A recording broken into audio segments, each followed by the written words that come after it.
Eu estou falando, por exemplo, vou pegar um exemplo. Um reitor de uma grande universidade pública ajudou a formular uma parte do livro amarelo. Eu não vou especificar o setor, senão, né, quanto mais eu afunilar e facilitar descobrir quem é o sujeito, né, pior para ele. Né? Então, em determinado setor do livro amarelo, um reitor de uma grande universidade pública ajudou. Se esse cara falar que ele ajudou no livro amarelo da missão, vão matá-lo, né? Não é que ele vai perder o cargo. Literalmente, vai lá, sei lá, grevista estudantil vai fazer piquete na frente da porta da casa dele e vão matar. Então, assim, veio gente de tudo quanto é lugar, de instituições que a gente nunca imaginaria, das melhores mentes do nosso país, para formular o nosso programa. Então, assim, eu vou até, com todo respeito àqueles que participaram na hora de escrever os fascículos do livro amarelo, eu vou falar o seguinte: se você não lê os fascículos, o que saiu até agora, nem lê.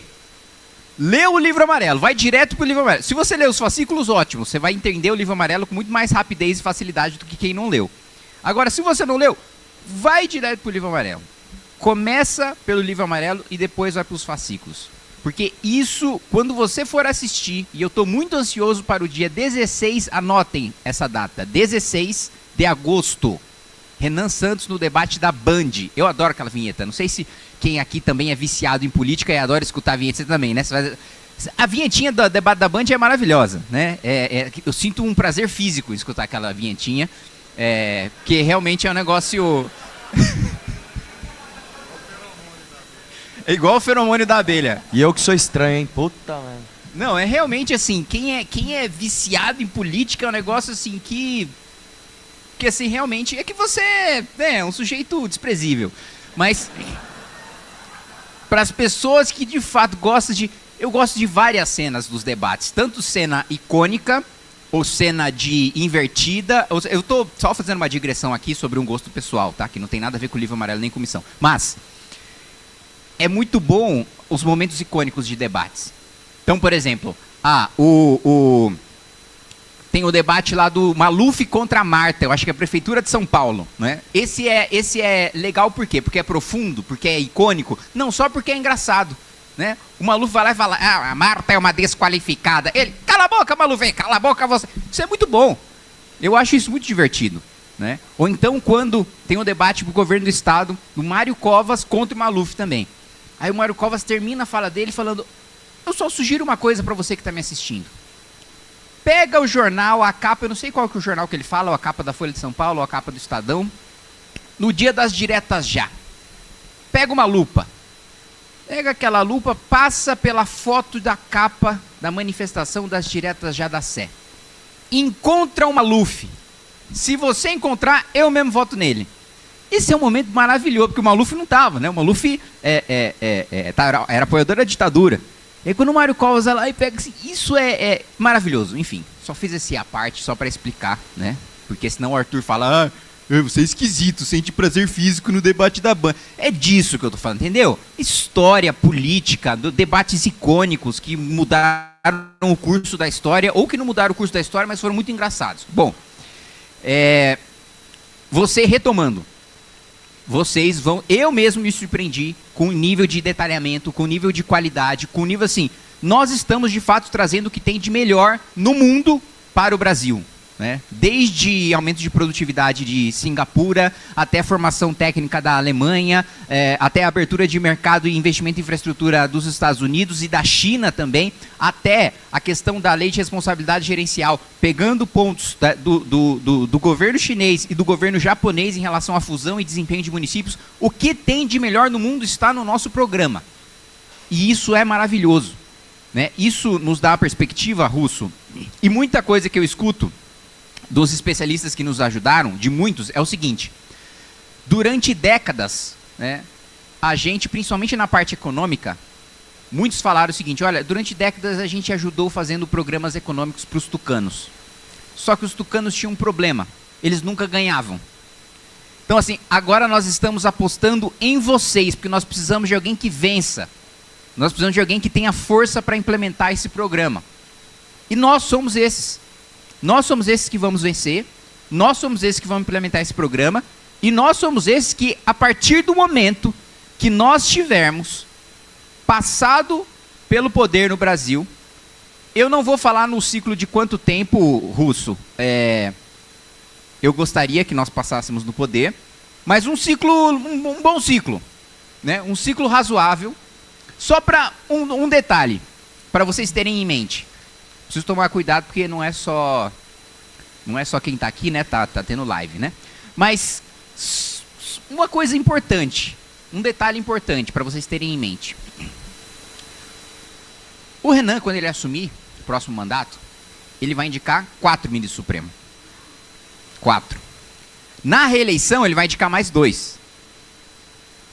6 é 50% mais 1 de 11. Então, assim, não é que a gente vai ter maioria no Congresso, não é que a gente vai ter a presidência da República, nós teremos maioria no Supremo. A gente está falando disso de mudança. O nosso pensamento, e vamos colocar na parte jurídica também, o Ben está aqui, advogado, do ponto de vista legal, do ponto de vista de correção, do ponto de vista de cumprimento de leis, porque vamos lá, esse Supremo é o Supremo que vai fazer cumprir as mudanças na Constituição que a gente vai promover. Esse Supremo é o Supremo que vai fazer ser seguidas as mudanças na lei que a gente vai promover. E esse Supremo, com esses 6, vão estar lá pelo menos 20 anos. Então, a mudança, o poder de mudança que a gente tem para proporcionar para o nosso país é muito grande. E eu, de fato, eu sinto, e eu já falei isso quando a gente esteve recentemente no ABC, a mesma empolgação que eu sinto, e a mesma percepção que eu tinha de estar prestes a viver um momento histórico da época do impeachment, eu estou sentindo agora. O mesmo sentimento de que estou prestes a viver um momento histórico, eu estou sentindo agora. Porque essa é a nossa primeira eleição, a gente vai vencer essa eleição, e essa eleição não vai ficar só marcada para a gente, para todo mundo que está aqui.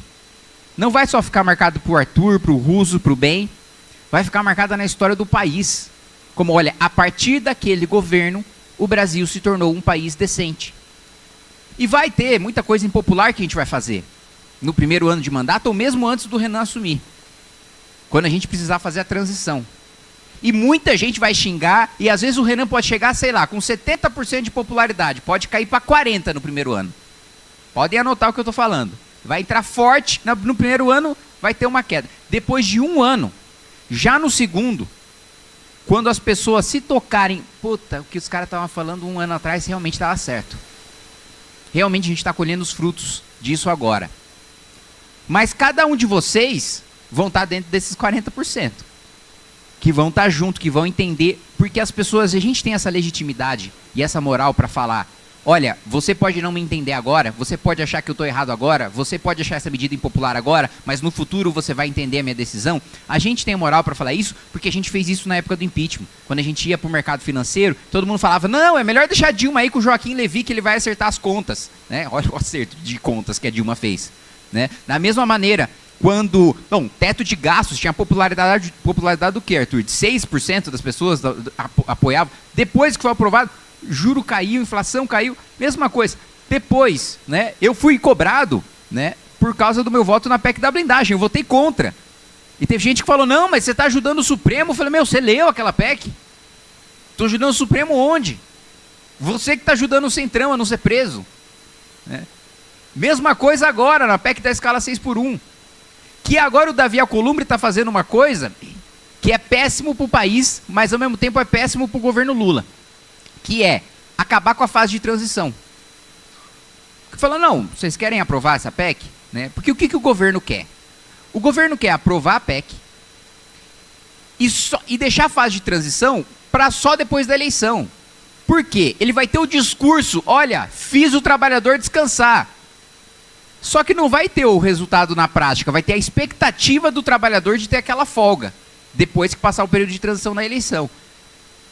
Em a PEC, gerando efeito antes da eleição, que é o que o governo não quer, as pessoas vão perceber, realmente, eu não estou descansando. Realmente, eu estou fazendo um bico, ou eu fui mandado embora e contratar outro com salário menor, para trabalhar numa escala menor, ou eu estou trabalhando informalmente e as coisas ficaram mais caras. Se tiver efeito antes, não é o que o governo quer. Então, assim, nós estamos vivendo numa briga de vilão contra vilão. E está na hora da gente quebrar esse ciclo. E a gente tem a legitimidade para quebrar esse ciclo, a gente tem as armas para quebrar esse ciclo, e todas as pesquisas estão mostrando que nós estamos quebrando esse ciclo. Chegou num ponto de não dar mais para evitar a notoriedade do nosso projeto, que ontem estivemos no Jornal Nacional. Jornal Nacional que, até então, eu só tinha aparecido para ser destruído. Toda vez que eu aparecia, era desgraça. Nunca era, foi denunciado por nazismo, quer desmatar a Amazônia. É às vezes que eu apareci no Jornal Nacional.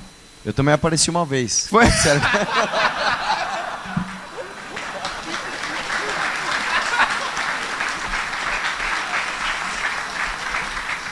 Assim, eu tenho trauma daquela vinheta. Nunca aparece coisa boa. Tanto que pra mim virou um jargão, assim. Né? Ah, vai acontecer alguma coisa de ruim? Ah, vou estar no Jornal Nacional. É assim, alguma coisa ruim vai acontecer, vai estar no Jornal Nacional. E foi a primeira vez que a gente apareceu de uma maneira, não vou dizer nem positiva, neutra. Ok, fizeram um anúncio. Então, é nesse nível que as coisas estão chegando. As pessoas estão percebendo que o nosso projeto é inevitável. As pessoas estão percebendo que a única maneira de derrotar o PT é apoiando o Partido Missão. E a gente acabou de surgir, e já nas pesquisas nós somos o terceiro partido na preferência do brasileiro. O PSOL está aí há quanto tempo? Quanto tempo as pessoas não votaram 45 no PSDB? Quanto tempo não está aí o PCdoB, com o JS, com o Movimento Universitário Estudantil? Tem mais identificação com o Partido Missão, que acabou de surgir, e que a maior parte das pessoas não conhecem, do que com todos os outros partidos. A gente está em terceiro lugar. Tem Lula e Bolsonaro na frente, e é questão de tempo. Depois dessa eleição, vão passar Lula e vão passar Bolsonaro, vão passar PL e vão passar PT. E tanto PL quanto PT vão se esfacelar, porque diferente da gente que está junto por um projeto, eles estão juntos por causa de uma figura. Morreu o Lula, todo mundo no PT vai se matar. Se bobear literalmente. Que dirá o Celso Daniel. Então assim, no PL então, nem tem corpo do Jair, ele está vivo. E eles já estão em cima do caixão dele, disputando. Ele está vivo ainda. E tá lá a Michele, o Flávio e o Eduardo brigando. Tipo assim, quem vai ficar com a herança? Porque ele está vivo. Então assim, com a gente isso não vai acontecer. Primeiro porque a gente está em torno de um projeto. Né? Se eu morrer, o Partido Missão continua. Entendeu, o PCC? Se eu morrer, o Partido Missão continua, tá? Não adianta. Escutem, tá? Também preciso me proteger, né, gente? Continua. A gente não depende de nenhuma pessoa. E uma das coisas que a gente sempre valorizou no nosso grupo, e nós somos reconhecidos por causa disso, é a lealdade. Como eu já disse, já deu do Jornal Nacional contra mim. Quando deu o Jornal Nacional contra mim, todo mundo estava comigo. Ninguém soltou a mão de ninguém. No MBL, quando deu o Jornal Nacional com esse cara aqui, ninguém soltou a mão de ninguém. Então, o cara não nos traiu, o cara não roubou, o cara não fez coisa errada, nós vamos estar nos piores momentos juntos. E isso nos dá força para nos melhores momentos, a gente não ficar disputando o espólio, a gente guiar o curso da história junto, que é o que a gente vai fazer nesse ano. Obrigado, gente.